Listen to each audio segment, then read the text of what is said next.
Bureau chief Ejaz Ahmed Tahir Awan आज 26 जून 2025 की Israel फ़लस्तीन की जंगी कैफियत की ताज़ा तरीन हेडलाइन पेश खिदमत है।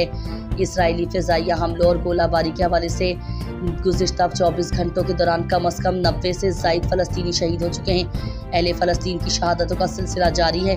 खान यूनिस के इलाके में 12 शहरी हलाक, जबकि स्कूल पनागाह पर इसराइली हमलों में 9 अफराद बचा भाग हुए। UNWRA के मुताबिक सिर्फ 40% पानी की फराहमी का इंतज़ाम फ़ाल है।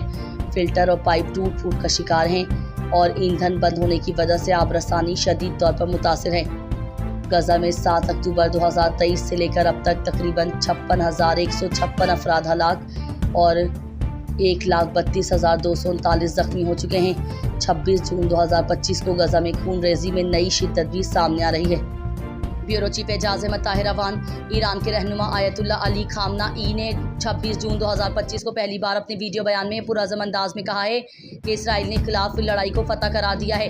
ईरान मुनसिफाना और हक़ाइक़ पर मबनी किरदार उभर कर सामने आया है। ईरान ने इस जंग में मिलकर इसलिए मुदाखलत की कि इसराइल मुकम्मल तौर पर तबाह हो सकता है, जिसमें अमेरिका ने कोई फ़ायदा हासिल नहीं किया। मुस्तक़बिल में किसी भी अमरीकी या इसराइली हमले पर ईरान का तशद्दुद रद्द-ए-अमल होगा। अमेरिका व इसराइल हमलों के जवाब में ईरान ने अपनी हिकमत अमली को तब्दील किया।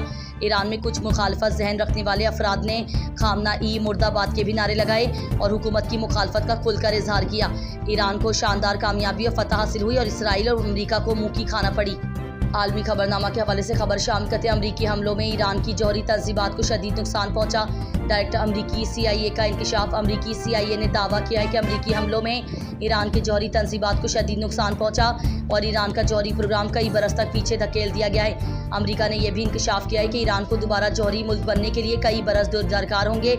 उसके बाद ईरान ने अमरीका के इस इंकशाफ को मानने से साफ इनकार कर दिया है। ईरान आज भी जौहरी तवानाई वाला खित्ते में एक ताकतवर मुल्क है।